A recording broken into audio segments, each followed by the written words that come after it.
بسم اللہ الرحمن الرحیم۔ میں ہارون رشید ہوں۔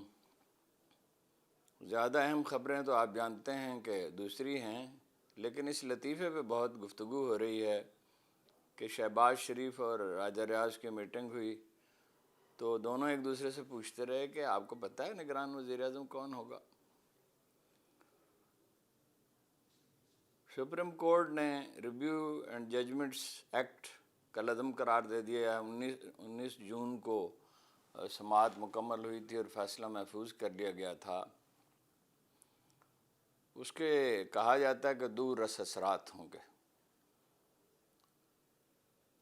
ایک تو یہ واضح ہوا کہ جسٹس شائق عثمانی نے خاص طور پہ یہ نقطہ واضح کیا ہے کہ پارلیمنٹ کو یہ اختیار نہیں ہے کہ سپریم کورٹ کے لیے قوانین بنائے، اور دوسرا یہ ہے کہ قانون آئین کے حدود میں ہونے چاہیے، اس سے بالاتر نہیں ہو سکتا۔ جو چیز آئین میں لکھی ہوئی ہے اس سے انحراف نہیں کیا جا سکتا۔ پھر یہ کہا جا رہا ہے کہ نواز شریف اب جلد واپس نہیں آئیں گے۔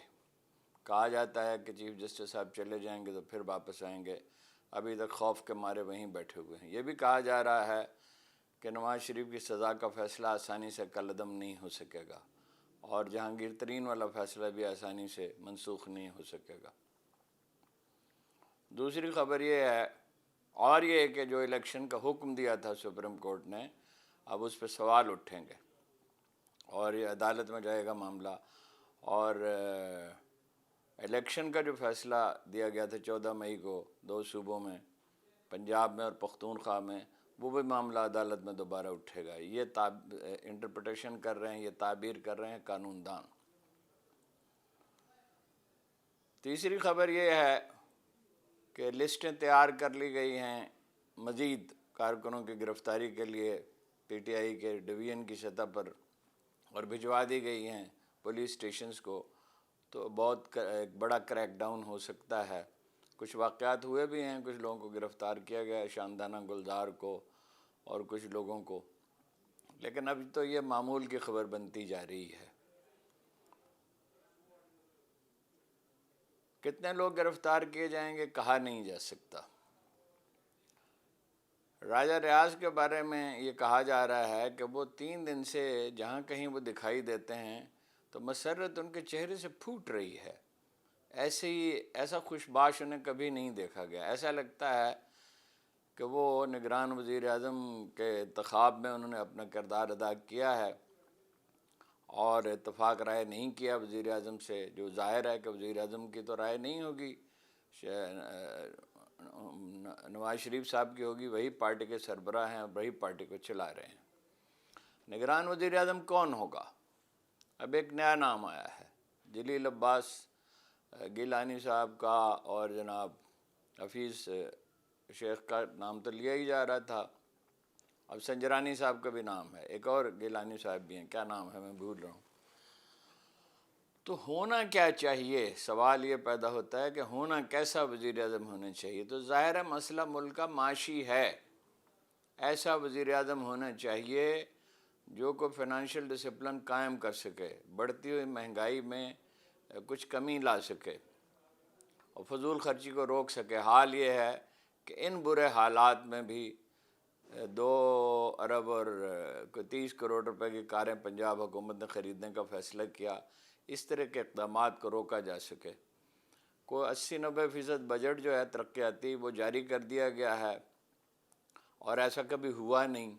1-2 مہینے میں، پہلے 2-3 مہینوں میں تو زیادہ سے زیادہ 10-15% بجٹ صرف ہوتا تھا، زیادہ تر سال کے آخر میں صرف ہوتا تھا۔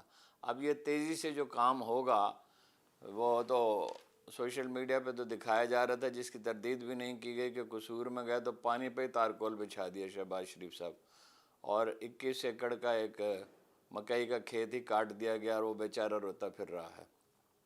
وزیر اعظم ایسا ہونا چاہیے جو نہ صرف فائنینشیل ڈسپلن قائم کرنے میں مدد کرے بلکہ پریزنٹیبل ہو، بات کر سکے انٹرنیشنل میڈیا سے، عالمی اداروں سے جب ضرورت ہو تو بات کر سکے۔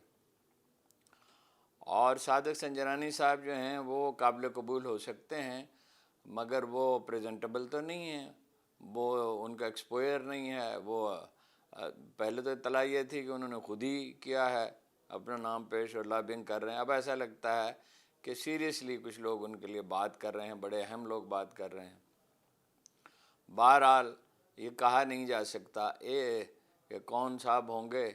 تو ایسا لگتا ہے کہ جلدی فیصلہ نہیں ہوگا. ایسا لگتا ہے کہ اپوزیشن لیڈر، آئین کے مطابق تو اپوزیشن لیڈر کو اور وزیر اعظم کو فیصلہ کرنا چاہیے، لیکن راجہ ریاض کی باڈی لینگویج سے ایسا لگتا ہے، یہ محسوس کیا جا رہا ہے کہ نہیں ہوگا فیصلہ. یہ بھی کہا جا رہا ہے کہ وزیر اعظم چاہتے ہیں کہ 14 اگست کو سلامی لیں، اور ظاہر ہے اس کو ٹالا جائے گا تو تبھی یہ ممکن ہوگا.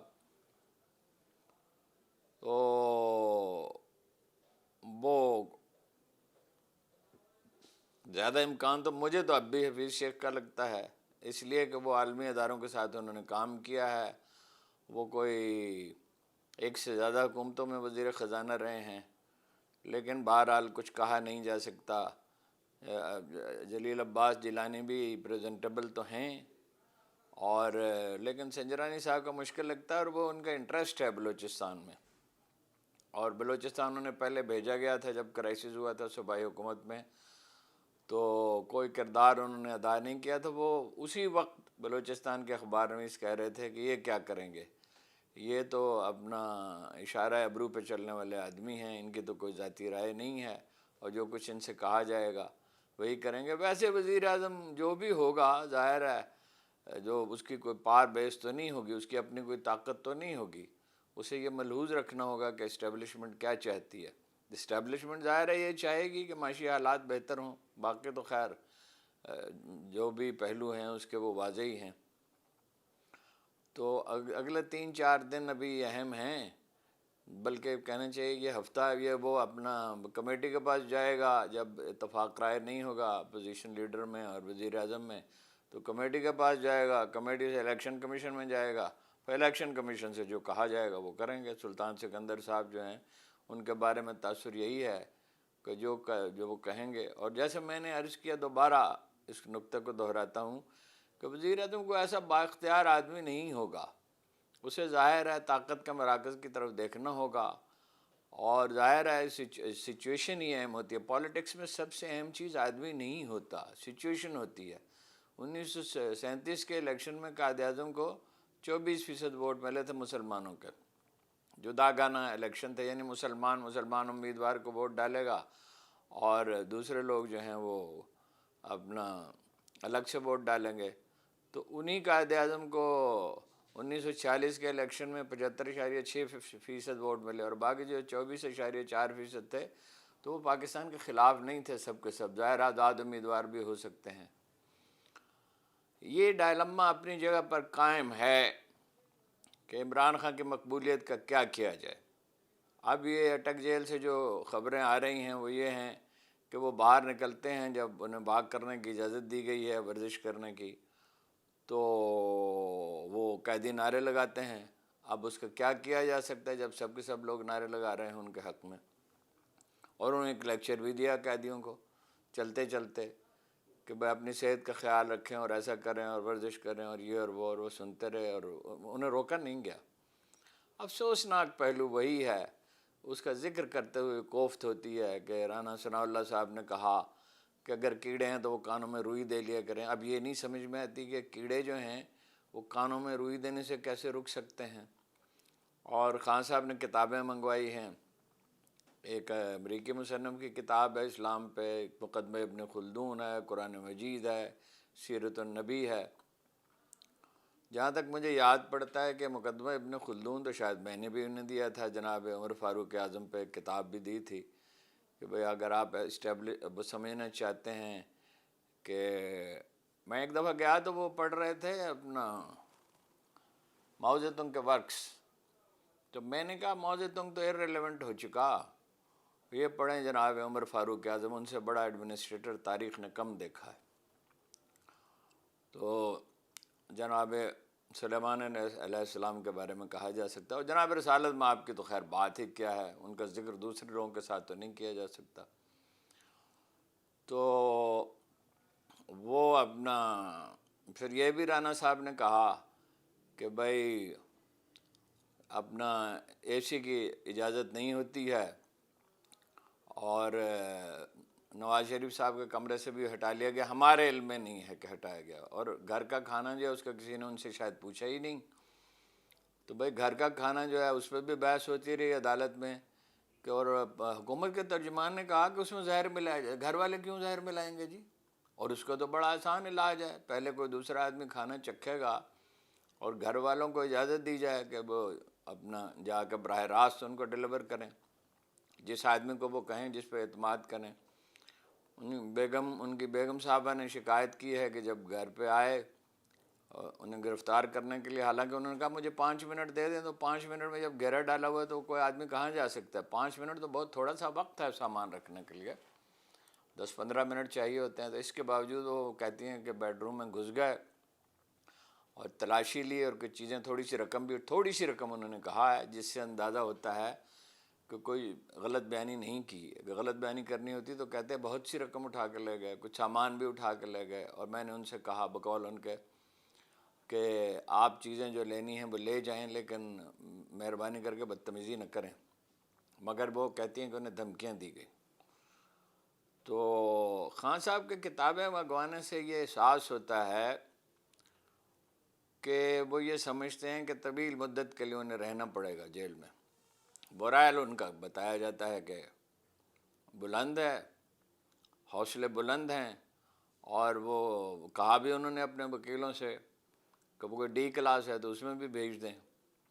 تو میں نے انہیں دیکھا ہے اس طرح کے مشکل حالات میں۔ ڈیرہ غازی خان جیل میں لوگ بھول گئے تھے کہ ڈیرہ غازی خان جیل میں رہے ہیں، اور میں نے پہلے بھی عرض کیا تھا کہ بھوک ہڑتال انہوں نے کی، اور بھوک ہڑتال بھی ایسی کی کہ پانی بھی نہیں پیا 3 دن تک۔ اس کے بعد انہیں رہا کر دیا گیا۔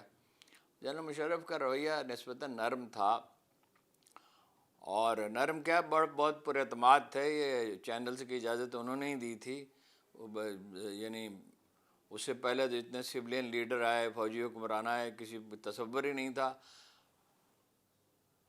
فیلڈ مارشل ایوب خان کا انتقال ہوا تو نہ ریڈیو سے خبر نشر ہوئی، نہ ٹی وی سے خبر نشر ہوئی، پی ٹی وی ایک ہی چینل تھا۔ وہ بھائی ایک آدمی دنیا سے چلا گیا ہے تو اس کی خبر نشر کرنے میں کیا ہے؟ اور اخباروں کو حکم دیا گیا کہ خبر اندر کے صفحات پر چھپے گی۔ مجھے اچھی طرح یاد ہے 5-6 سطروں کی خبر تھی۔ تو یہ ہے جناب صورتحال۔ ایسا لگتا ہے کہ اچھا وکلاء کو اجازت نہیں دی گئی ملاقات کی، یہ عجیب و غریب واقعہ ہے۔ بھائی 180 مقدمات ہیں، ظاہر ہے اس پہ انہیں ہدایات لینی ہیں، مشورہ کرنا ہے۔ ظاہر ہے جس آدمی میں مقدمات ہیں اس کی رائے جو ہے وہ جب تک نہ سنی جائے اس وقت تک کیا فیصلہ کیا جا سکتا ہے؟ تو الیکشن پہلے تو لوگوں کا خیال تھا کہ 2 سال تک شاید نہ ہوں، اور بعض اشارے بھی اس سے مل رہے تھے ایسے، مثلا یہ کہ کوشش کر رہی ہیں پولیٹیکل پارٹیاں کہ ان کے لوگ ہوں تاکہ بات پرس نہ ہو سکے ان سے۔ وزراء نے اگر کوئی بے قاعدگیاں کی ہیں، بڑی بے قاعدگی تو یہی تھی کہ بھائی جس کا الیکشن کمیشن نے جس کا نوٹس لیا ہے کہ وہ سیاست میں حصہ لے رہے تھے، اور جب بالکل حکومت کے خاتمے کا وقت آیا تو 20 وزراء کو استعفے دینے پڑے۔ خان صاحب ذہنی طور پر تیار ہیں زیادہ عرصے تک جیل میں رہنے کے لیے، اور کیا ہوگا حتمی طور پہ یہ کوئی ایسی سچویشن نہیں ہے جس میں قطعیت کے ساتھ کچھ کہا جا سکے، اس لیے عدالتی جو فیصلہ سامنے آیا ہے اس کے نتائج مرتب ہو سکتے ہیں۔ اور یہ حکم دیا گیا ہے کہ کوئی جھنڈا اٹھا کر نہ لے جائے، فیصلے کے ایک تعبیر پہ مثلا ظاہر پی ٹی آئی کے لیے ہے کہ اس کا جھنڈا 14 اگست کو اندیشہ ہے کہ لوگ پاکستان کا پرچم بھی لے کے جائیں گے اور پارٹی کا پرچم بھی لے کے جائیں گے۔ جہاں کہیں لوگوں کا بس چلتا ہے پرچم تو اب بھی لہراتے ہیں۔ پردہ اٹھنے کے گنبد، اقبال نے کہا تھا گنبد نیلو فری رنگ بدلتا ہے کیا، دوسرا مصرع میں بھول رہا ہوں، دیکھیے اس بحر کی تہ سے نکلتا ہے کیا، گنبد نیلو فری رنگ بدلتا ہے کیا، آنے والا کل کیا لائے گا کوئی کچھ کہہ نہیں سکتا، انسانوں کے اختیار میں نہیں ہے، اللہ ہی بہتر جانتا کیا ہوگا، لیکن نا امید نہیں ہونی چاہیے۔ فیض نے کہا تھا لمبی ہے غم کی شام مگر شام ہی تو ہے، اور ظہیر کاشمیری کا شعر ہے کہ آخر کبھی تو کرے گی نظر وفا، وہ یار طرح دار سر بام ہی تو ہے۔ تو اچھی امید رکھنی چاہیے، شائستہ جمہوری جدوجہد کرنی چاہیے۔ علاج ایک ہی ہے، دوسرا کوئی علاج نہیں، میں اس کو دہراتا رہوں گا۔ کشیدگی کم کی جائے، اختلافات ختم کیے جائیں، رولز آف گیم طے کیے جائیں، اور اس کے بعد الیکشن ہو۔ تھوڑا سا تاخیر بھی ہو جائے کوئی حرج نہیں ہے، لیکن اس کشیدہ فضا میں اگر کوئی حکومت بنتی ہے، جس کی بھی بنے، وہ چل نہیں سکے گی۔ تازہ ترین جو سروے سیالکوٹ میں ہوا ہے، تو پی ٹی آئی کے ووٹ نون لیگ خواجہ آصف صاحب کے حلقے میں ہوا ہے تو 2 گنا سے بھی زیادہ ہیں، لگ بھگ 3 گنا ہیں۔ تو کیا کریں گے ایسی صورتحال میں؟ ظاہر ہے کہ اس کا کوئی حل تلاش کرنا ہوگا، اور الزام تراشی اور جوابی الزام تراشی اور کردار کشی، مثلاً یہ اس طرح کی باتیں کہ وہ ڈائری میں یہ لکھا ہوا ہے۔ آج کے زمانے میں کون ڈائری لکھتا ہے؟ بیگم بشرا بیگم کی ڈائری میں یہ لکھا ہوا ہے، اور وہ ڈائری لکھ کے دکھاتی تھی، ان کو زبانی بات نہیں کر سکتی تھی ان سے۔ تو پھر یہ کہ وہ وہاں کوئی چیز لے جائی گئی اور اس میں ہڈیاں تھیں اور اس میں سوئیاں تھیں اور اس میں فلاں تھا، وہ ایسے ہی آپ کے خیال میں کم عقل ہیں کہ وہ یہ ساری چیزیں لے جاتی ہیں اور دکھائیں، مطلب ڈس انفارمیشن جاری ہے۔ اور ایک پارٹی تھوڑی کر رہی ہے، ساری پارٹیاں کر رہی ہیں۔ وہ اپنا نجم سیٹھی صاحب کے بارے میں عجیب و غریب باتیں کی جا رہی ہیں، بیڈ ٹیسٹ کی بات ہے، اس طرح کی گفتگو نہیں کرنی چاہیے۔ اور یہ جتنا ہی جان ہوگا، جتنی کشیدگی ہوگی، اتنی خرابی ہوگی۔ وہی بات پھر دہراتا ہوں، قرآن مجید کہتا ہے، اگرچہ وہ میاں بیوی کے تعلقات کے ضمن میں ہے، لیکن اس کا اطلاق قرآن مجید کی کوئی چیز لوکل نہیں ہوتی، محدود نہیں ہوتی، وسیع تر معنی میں ہوتی ہے۔ الصلح خیر، بھلائی صلح میں ہوتی ہے۔ فی الحال اتنے ہی، پھر انشاءاللہ آپ سے بات ہوگی۔